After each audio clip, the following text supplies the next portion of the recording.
Chega a mensagem, você vê, você lê, reage, mas não responde. Sua cabeça começa um debate. Respondo agora? Será que eu pareço desesperada? Coloco um emoji, eu mando um áudio, deixo pra depois. Só que esse depois, ele nunca vem. Você simplesmente some.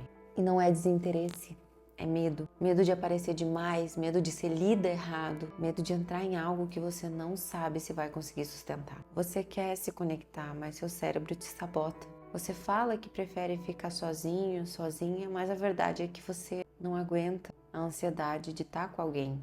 E você não some porque quer, mas porque o seu corpo já aprendeu a se esconder.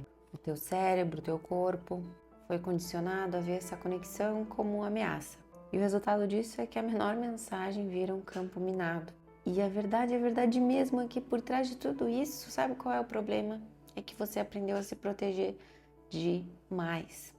Então vamos entender o que acontece de verdade quando a gente resolve não responder uma mensagem, quando a gente resolve sumir. Essas pessoas às vezes são passadas de frias, de distantes, e quem conhece de verdade sabe que essas pessoas são super sensíveis. Então vamos entender esse ciclo. A primeira etapa é quando a mensagem chega e o cérebro já automaticamente ativa esse sistema de alerta. Não é só uma mensagem, mas isso representa uma demanda social que precisa ser atendida, que exige uma expectativa, exige uma performance, e a pessoa que tem esse medo, ela acha que precisa ser performada perfeitamente. E aí na etapa 2 começa uma análise quase que obsessiva, que é a pessoa que lê 5, 10, 15, 20 vezes aquela mensagem, analisa cada palavra, cada emoji, cada ponto e procura significados ocultos, intenções, armadilhas escondidas, e fica em volta disso, nessa obsessão, criando até histórias que às vezes nem são verdades. Daí a gente vai para a etapa 3, que é o planejamento da resposta. Que aí a pessoa ela começa a formular respostas. Escreve, apaga, muda o tom, adiciona um emoji, remove o emoji. E cada versão precisa ficar perfeita. Aí na quarta etapa ela já paralisa. Ela começa a pensar que nenhuma resposta é tão boa o suficiente. Ela fica presa num looping de se eu falar isso e a pessoa entender aquilo, e se a pessoa interpretar dessa forma, e se ela pensar isso de mim. E aí a gente vai para a nossa outra etapa, que é a fuga. A ansiedade ela fica insuportável, a pessoa fecha o WhatsApp, fecha o aplicativo que ela ia responder, guarda o celular, finge que aquela mensagem não aconteceu e some. E a gente vai para a nossa outra etapa, que é a culpa e o isolamento. Aí começa a vir essa culpa, a pessoa se sente muito mal por não responder, aí passou muito tempo, né? Depois que passou muito tempo fica estranho, e aí a pessoa vai sumindo mais e mais e mais. Então, esses sumiços, a gente também pode observar e analisar esses sumiços, tá? A gente tem aquele sumiço que é meio preventivo, que é aquela pessoa que some antes de ter a possibilidade dela se sentir rejeitada, de acontecer qualquer rejeição, ela já some. Que seria assim como a gente terminar o relacionamento antes de começar. Depois a gente tem um sumiço perfeccionista, que é aquela pessoa que ela some porque ela não consegue formular a resposta perfeita.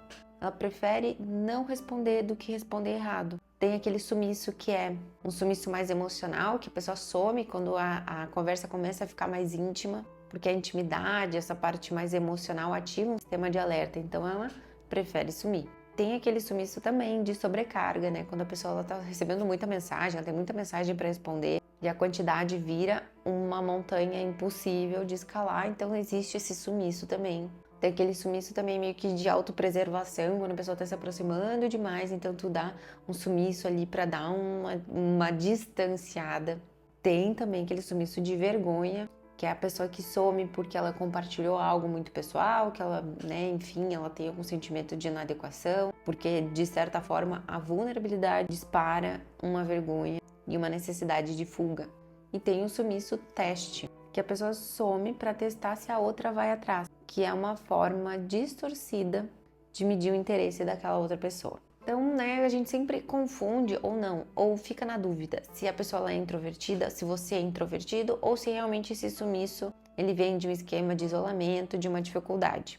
Com a pessoa introvertida, ela vai escolher com quem ela gasta energia, ela não vai sentir essa culpa, ela sabe que ela precisa desse tempo sozinha para se recarregar, ela vai preferir ter conversas profundas do que ter essas conversinhas, esses small talks que a gente fala, ela vai preferir essas conversas profundas, então ela não vai querer perder muito tempo com esse tipo de coisa.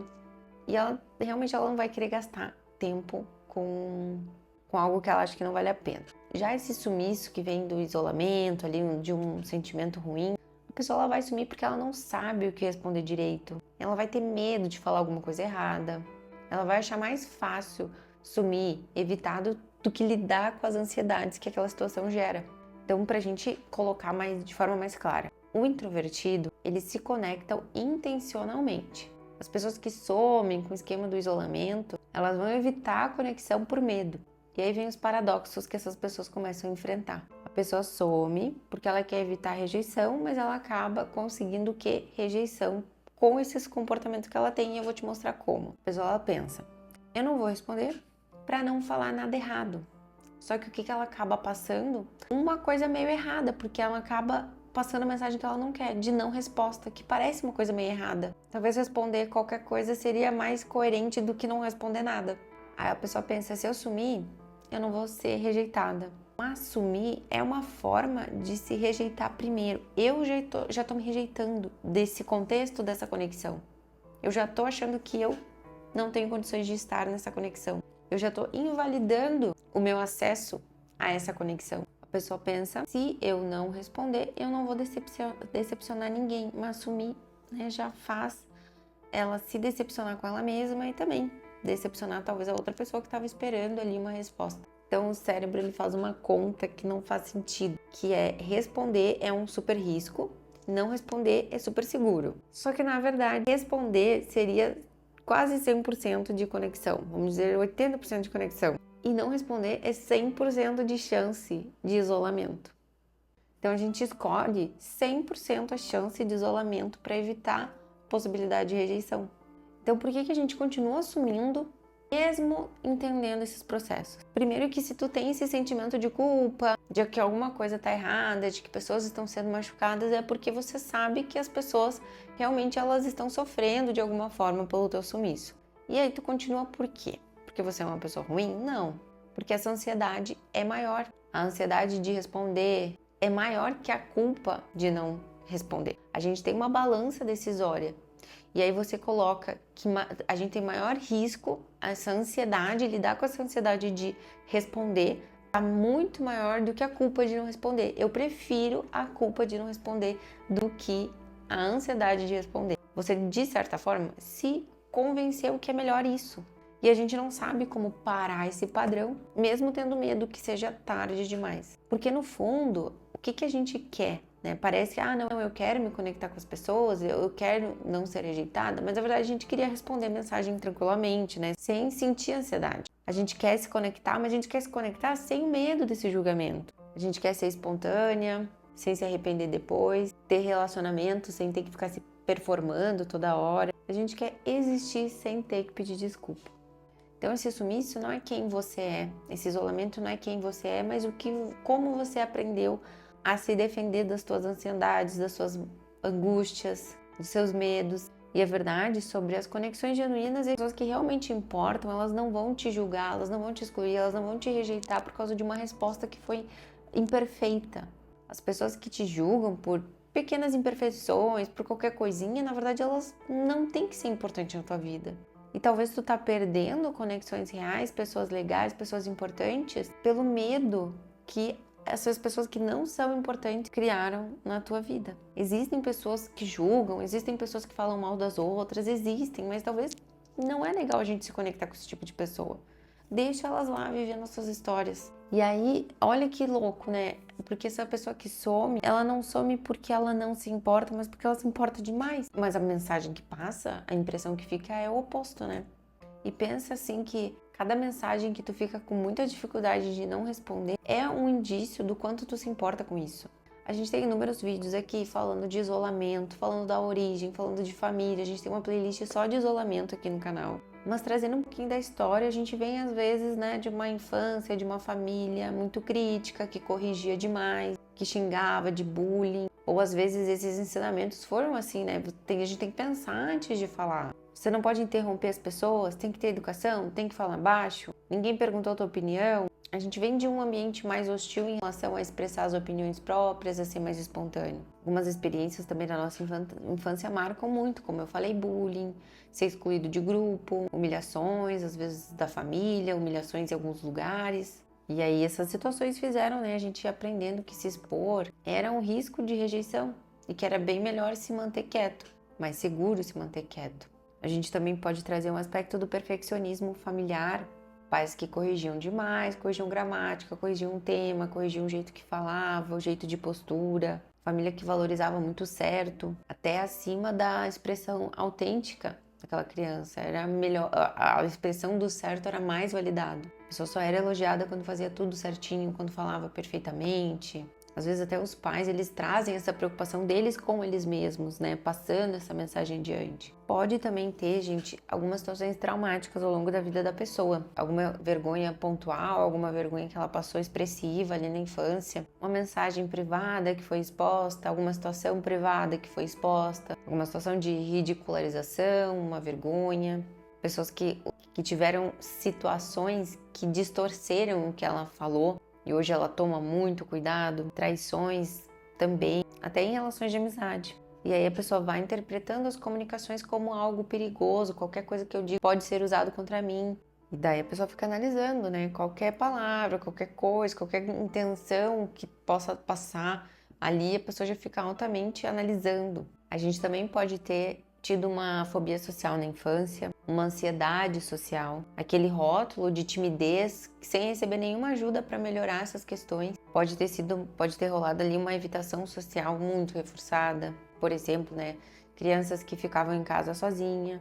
Até me lembrei de um paciente que ele ficava dentro da casa dele, os pais não deixavam ele sair, ele ficava observando as crianças na rua, brincando, ele não podia. Então a gente vai perdendo a oportunidade de aprender habilidade social. E essa interação social, ela vai trazendo esse aspecto da dificuldade, né? A gente vai percebendo como muito difícil interagir, ao ponto da gente chegar na conclusão de que é melhor evitar. E para a gente mudar isso, é muito importante, antes da gente começar qualquer estratégia, é a gente mudar essas crenças do quanto a nossa mensagem vai gerar um impacto ruim ou de quanto a gente tem medo de passar esses impactos ruins. Mensagens, às vezes elas são esquecidas, tem mensagens, ok, que é importante frisar, até dei uma gaguejada, mas é importante frisar que essa pessoa que ela some, às vezes ela cria um monstro, também até na outra pessoa, porque ela demora tanto para responder que aquilo vai ficando maior, maior, maior, e realmente, quando ela vai responder, qualquer mensagem tem um impacto maior, e ainda ela responde uma mensagem às vezes curtinha, daí a outra pessoa já pensa o que eu fiz de errado, o que aconteceu, né? Cria toda uma coisa que nem precisava. Então, primeiro a gente precisa desmistificar esse medo das mensagens, que a pessoa ela vive com medo de algo que pode ser até engraçado. A gente pode levar uma mensagem para um cunho mais divertido, ao invés de trazer uma tensão e a pessoa está sempre ali mais tensa para mandar essa mensagem. A gente sempre pode também justificar alguma coisa que ficou mal entendida. A gente não precisa ter uma mensagem perfeita que não tenha abertura para nenhuma conversa, nenhuma dúvida. Não, a gente pode mandar uma mensagem, se ela não ficou entendida, a gente explica de novo. E bom, então para a gente partir para as estratégias, a gente vai ter que fazer um diagnóstico de que tipo de mensagem que provoca esse teu sumiço. É uma mensagem que tu acha que vai caminhar para o encontro? Essa pessoa tá mandando mensagem porque ela vai me convidar para sair. Essa pessoa tá mandando mensagem porque no final de semana ela vai querer ir numa festa. Essa pessoa quer me pedir alguma coisa. Que tipo de mensagens ativa esse meu sumiço? Qual o nosso padrão para sumir? É não responder? É responder algo evasivo? É dizer que está ocupado e depois fala? Qual é o teu padrão e o que tu sente? Qual o pensamento padrão? Depois eu respondo? Outra hora eu vejo? De noite eu respondo? Que pensamentos surgem? Crenças que surgem? Dificuldades, resistências? Que pensamentos que surgem quando eu decido fazer isso depois? Por que eu quero responder depois? Porque eu quero ter calma. Por que eu quero ter calma? Qual o problema de responder qualquer coisa agora? Qual é o problema? Entende? E analisar o nosso custo psicológico do sumiço. O que eu sinto depois? Eu sinto culpa? Eu fico preocupada com a outra pessoa? Eu fico com remorso? E depois a gente pode ir para uma técnica mais prática, que é colocar desafios. Eu vou ter que responder em 2 minutos isso aqui. Não posso demorar, porque eu tô me treinando a ser uma pessoa que responde mais rápido. Eu quero perder isso, de ficar tendo que...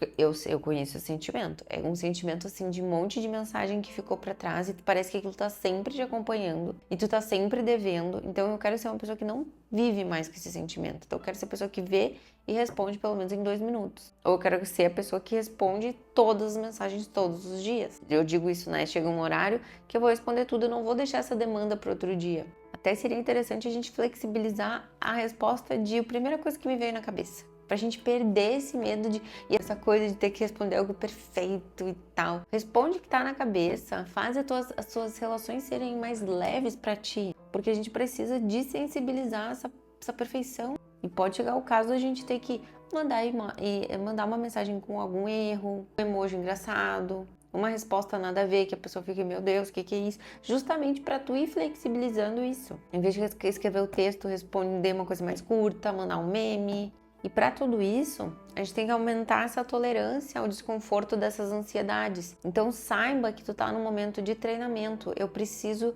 curtir esse desconforto porque eu estou aumentando a minha tolerância. A tua tolerância está desse tamanho. A gente precisa aumentar ao ponto de daqui a pouco tu entender que essa é a dança das relações. Daqui a pouco tu não vai sentir desconforto nenhum porque tu vai entender, as relações são assim, as respostas são assim, as mensagens são assim, a vida é assim. Então tá, gente. Espero que esse vídeo tenha destravado ali as tuas mensagens e que tu tenha te entendido um pouquinho melhor. O meu nome é Julia Von Wurb, eu sou psicóloga, sou terapeuta cognitivo comportamental. Te espero aqui no nosso canal para o próximo vídeo. Beijo!